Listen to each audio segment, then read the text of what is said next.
waka sarki ne banda ni sauran kwasuna ne, ba wai a jihar Kano ba arewa ba a iya daga hannu ba malam ne a waka ba kuma ni ba allarin ma ba, kulobe zan masa ko ba kangaran bai kai ni shura ba, inda magana ta waka ce ko bani bai kai ni nisa ba. Ku daina batun a tantance tuna an wuce ya uwa kwance, wanda ke satar fasaha a waka bangare ko kamata ba. Kai dai ka rike sana'a Allah ke ba da sa'a, ilimi ka fito ka nema ka zama mutum ba jahili ba.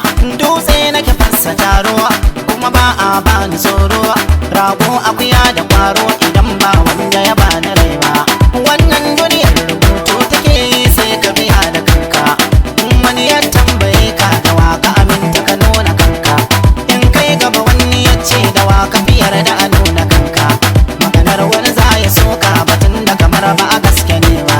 Jama'a na tambaya ta waka ta aba a janta, wasu na kuna a jeta, nazari kullum na ke tunda ni ba ce ba zaune ne ba, wani waka na dauka na juya wannan ban iya ba. Da mawaka masu fata na fito da salo su sata, haka Allah ya hukunta, salon da nake a waka sun yarda ba sa iya kirkira ba.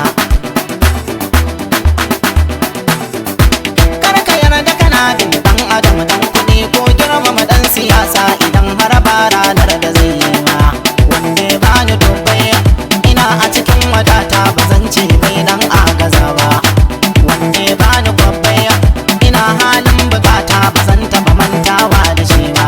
Da waka ce take ba da kyauta a da wani bai rakawa, a wada koko a wanzai duk wanda ya bani kata ko bai wuce nisan wa da shi ba. Amma waka ku zo mu zanto in biya muku dan karatu, ku ji yanda nake rubutun da ke sakan masa har ya zanto. Ka da ka ba ɗaya ne ba, ba da ba ɗaya ne ba, da ba ɗaya ne ba, abinda wa'yansa ba su sani ba. Inda ka take karka saka, inda ba take karka saka, inda da take karka sada, koya abinda ba ku iya ba. Sauki nake na fi tsada, kara kunya na gada, sarki nake kangaran, lallaba ni ya tangaran, wanda duk ya taɓo ni in na fashe ba a zai ji da lalama ba. Ƙarya ne babu sarki mawaka ni da ya ne sarakiya, abinda na ce idan bai babance kowa a yi kurum ba.